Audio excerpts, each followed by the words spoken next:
Looking good.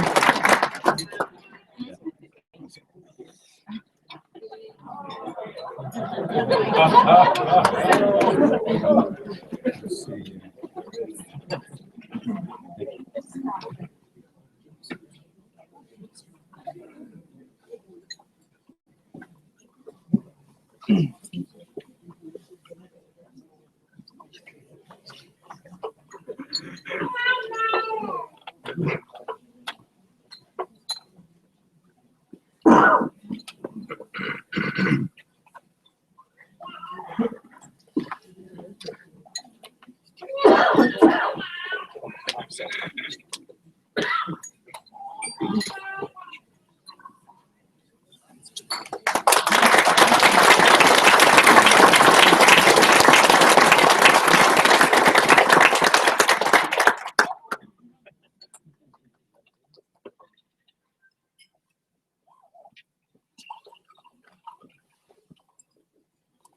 Friends, one of the most curious reasons for ever listening to this program was given last week.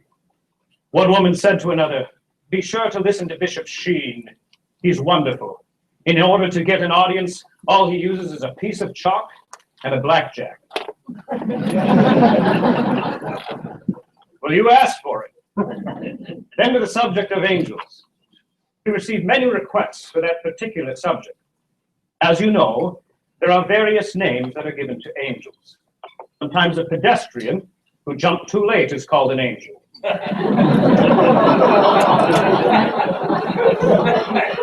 Every year's a leap year for the pedestrian. Then those who produce Broadway shows are also called angels. We do not know the origin of that expression, possibly because the money has wings.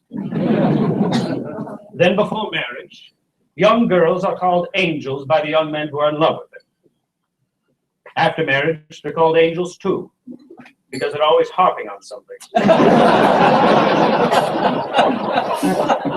Isn't that right, Mr. Duncan? And sometimes, but perhaps less often, young men before marriage are called angels by the young ladies who love them. After marriage, well, one little girl said to her mother, she said, "Mommy, I've never seen an angel with a beard or a mustache. Do men ever go to heaven?" And the mother said, "Yes, child, but they get in by a close shave."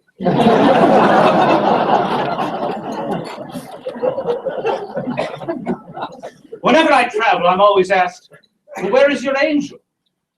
Well, as a matter of fact, I tell them. They don't seem to understand it. Well, I have my angel with me. So have you. Of course, you cannot see the angel. But our modern world does not believe in angels. Curious. But it seems that an angel is put in the category of a myth. Around Christmas time, we have a number of gold ones for commercial purposes. But it is felt to be just a transitional phase between infancy and that of adult maturity. And the reason we do not believe in angels is easy enough to understand. Our modern world happens to be rather materialistic, and so most people live in a closed universe, in the sense that they believe that man is just an animal. He has no immortal soul. Sole purpose of life is a little security and a little pleasure. There's no world of spirit outside of the world of matter. The modern mind is very much like the Soviet world. The Soviet world is a closed society. The only great influence the Soviets allow in is science. And that's because they can turn science back against the world.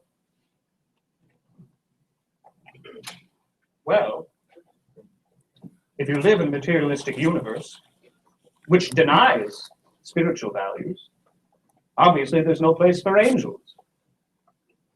Then there are other penalties too. One shows up in architecture. Have you noticed modern architecture is absolutely without decoration? Look at the building of the United Nations, like a kind of a cracker box. Cellophane windows. Many of the buildings that are going up on campus. Why this type of architecture? Well,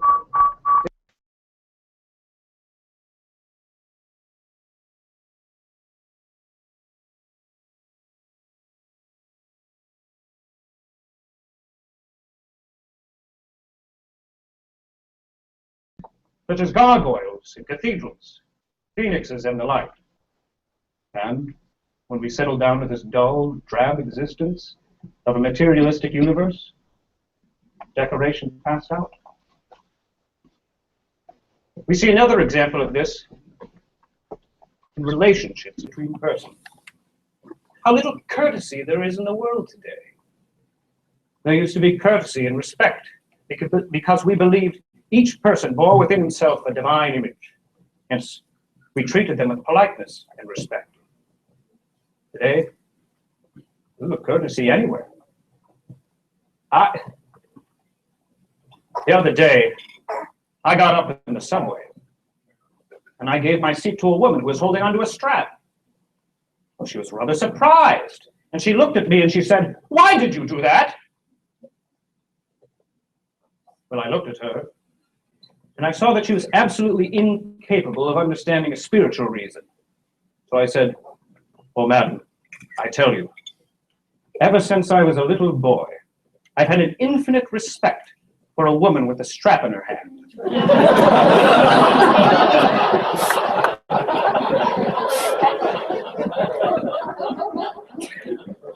But just because our materialistic world denies angels doesn't mean we don't need the infinite and the spiritual. Look at our children. They're not taught anything about angels, but a child cannot abandon the infinite. He tumbles among the stars. One might almost say he is stardusty with the infinite, constantly asking the question, why? And so, when his parents do not give him anything of angels or the spirit world, what does he have? Space cadets, Captain Video, Captain Midnight, Superman, Iron Man, Spider-Man, the Hulk, elves and hobbits,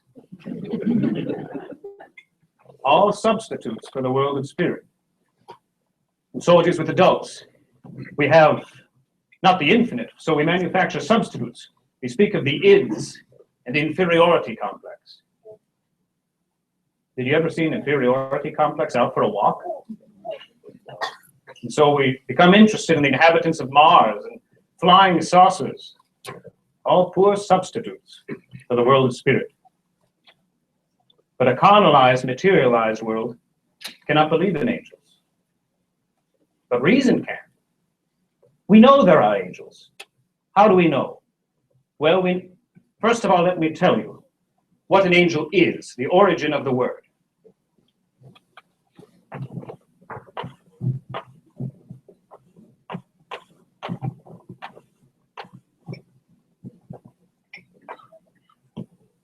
Angelos means messenger. An angel was understood to be a creature far below God, and yet far above man. Possessed of an intellect and a will. Jews believed in angels. That St. Michael the Archangel was the protector of Israel. Muslims believed in angels. Christians believed in angels. And pagans believed in angels. Reason demands angels. Seneca speaks of angels, so does Virgil, so does Plutarch. Epictetus says that every man has a guardian angel. Plato and Aristotle said that used angels in the government of the world. And the reason that pagans believed in angels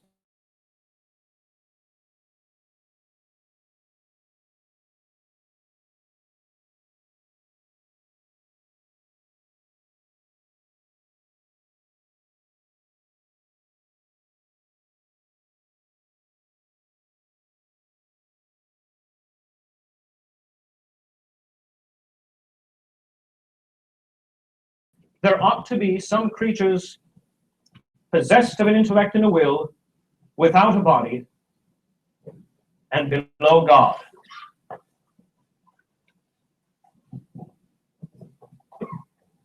Hence, they peopled their world with angels. Now, an angel is very smart, much smarter than man. He knows more science than Einstein. He knows more baseball than Leo DeRocher. He knows more jokes than Bob Hope. And he knows a million times better than I do how to give a good television show. When an angel has an idea, take, for example, the idea of man. An angel knows every individual man in the world in virtue of that universal idea. No, we do not. We just know humanity in general. I know that girls would like to have an idea like that, so that if they knew a general idea of man, they would know every individual man in the world. That belongs only to angels. Still, there are certain limitations. An angel does not know everything.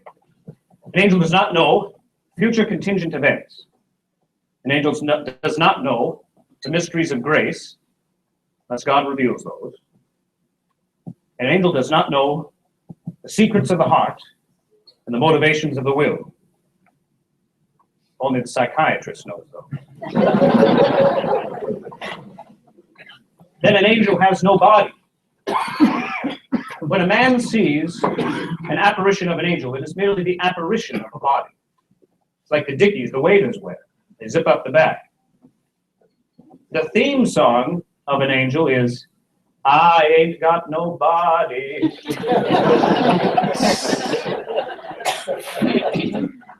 And therefore, an angel never has anything that gets loose, which is a great convenience. Now, not all angels are good. There's some angels that are bad. And my little angel doesn't change this board in a minute. Tell me to get him a square halo, because he'll be a blockhead.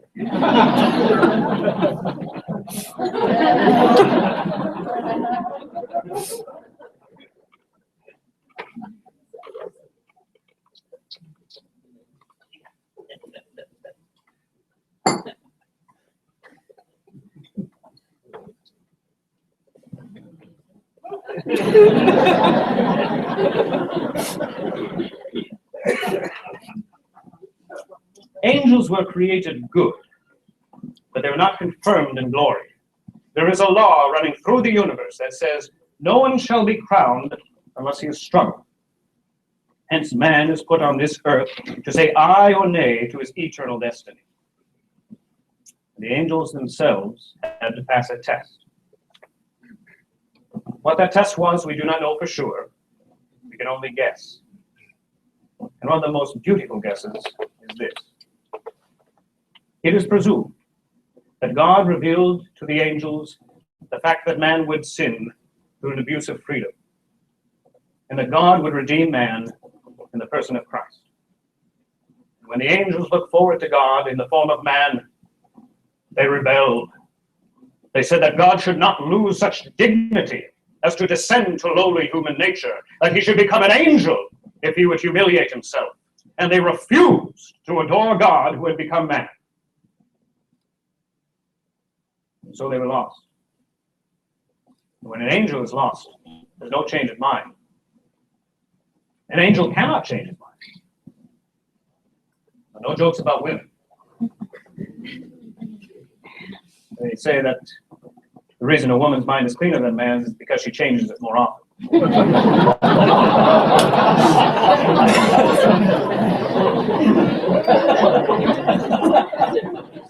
But an angel cannot change his mind, because he sees the consequences of his decisions with the same clarity that you and I see that the part can never be greater than the whole. And once we understand the meaning of the word part and the meaning of the word whole, the principle flashes. It's irrevocable. We can never take it back. Man does not see the consequences of his decisions with that same clarity. Hence, man can be forgiven 70 times 7. But an angel's will and decision is irrevocable. If lost, they are lost forever. They They are called the bad angels. There are a lot of them. One wonders, incidentally, many of the people of today who are committing murder say, I heard a voice saying to me, kill him, kill him. It was not an evil spirit that said it. Though an evil spirit cannot impose itself upon the will of man, man still remains free. The suggestion would come from the outside, such as from a billboard or an evil book. Now, what is the function of angels? Well, we'll not have time to talk of all of them tonight. Some which glorify God, others which are used in the government of the universe. But we'll mention two that concern man.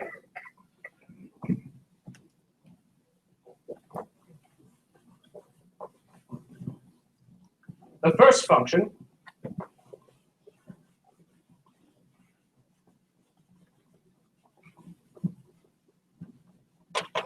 is that of illumination. The second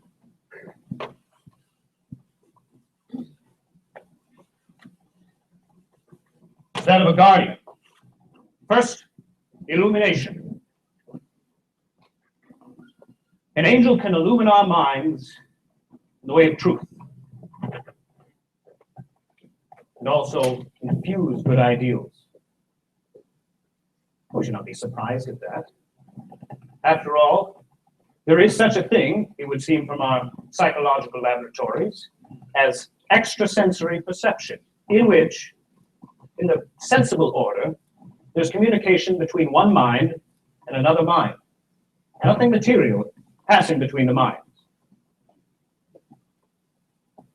A professor illumines the minds of his students. That is, if he's a good professor. There's some professors that aren't good, they're just textbooks wired for sound. But a good professor really does illumine the minds of his students. And then too, how very often there'll be communication of person with person in a room, and the only ones conscious of it are those two persons. Didn't Ezio Pinza popularize that idea? Across a crowded. And I think, too, that not only do angels put good ideas in our heads, but when we do wrong, an angel will stir up our souls, cause a little anxiety and worry and fear, so that if we're not going to God on the path of goodness, the angel will worry us until we throw ourselves back again to God. It is a pity that human beings who have angels, and each individual has an angel, it is a pity they're not more conscious of the fact that they could be far wiser if they prayed to their angels. After all, aren't we much better always when we travel in society a little bit nobler than ourselves? Even the children, have you noticed? They'll say, Mama, watch me as I do this. And then they always do it better. Oh, you have a chance to travel in far better society than the Joneses. Why worry about keeping up with the Joneses? Keep up with the angels. Be far wiser and happier. And then an angel is a guardian. Every person in the world has a guardian angel. Why? Well, because each individual is worth more than the entire universe.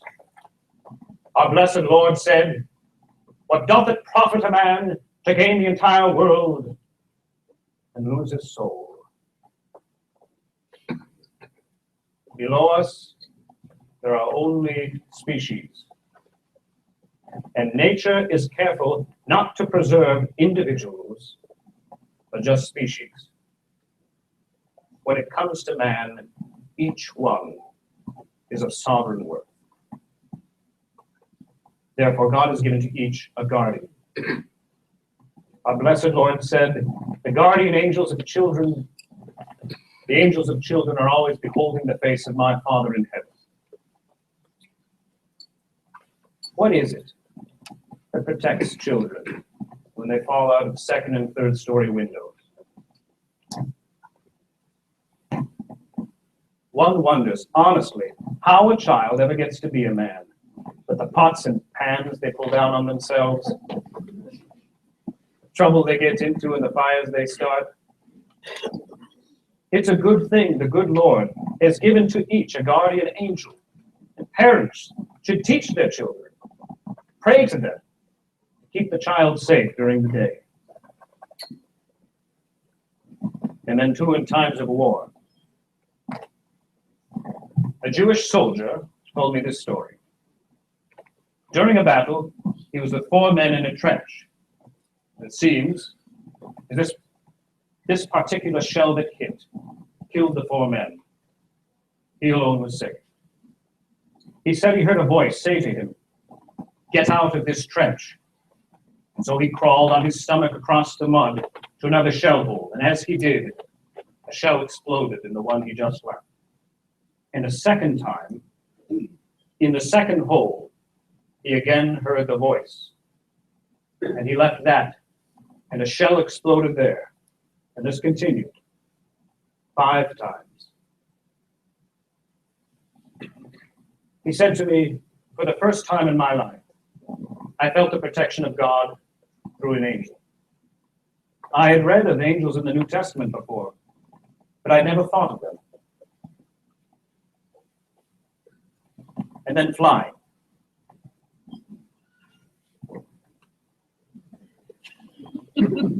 Some people are afraid to fly. You know, I think that's a terrible insult against God. It's as if they're practically saying, as long as I'm down here, you can't touch me. I'm safe. They're really saying to the good Lord, you're a coward. You're probably lurking behind a white cloud and you're going to pop out and stop the propeller on my plane and send me down to earth. Every time, every day, I say a prayer to St. Raphael. You remember, he's mentioned in the Old Testament as the one who traveled with Tobias. Every time I fly or travel, I say a prayer to St. Raphael for protection. TWA, travel with angels. That commercial ought to get me a free trip to Newark sometime. And the good Lord has kept the beautiful side of the clouds to himself. And it really is wonderful to get up there and glorify God, which we might do. Do it here on earth. And therefore, may I say to you, the reason we do not think of angels is because we do not think of God. The moment we begin to think of God, or rather cease thinking of ourselves as tiny little gods, then we will begin to believe in creatures who are far wiser than ourselves, who can guard and instruct us. There may be a public library around the corner from you, but you do not use it, and therefore are not wise. There may be uranium in your backyard, but you do not have a Geiger counter, and you do not use it, and therefore are not wealthy.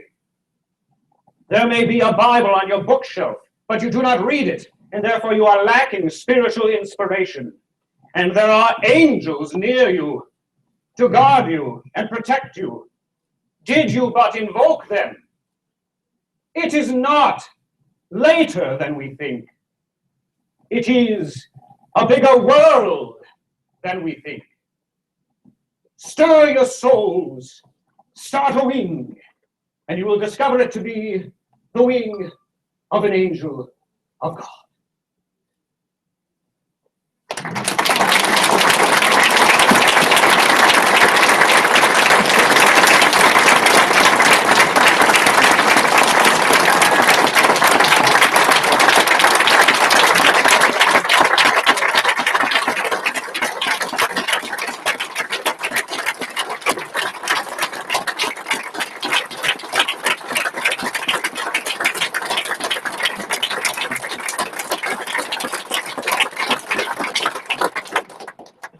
Bye now, and God love you.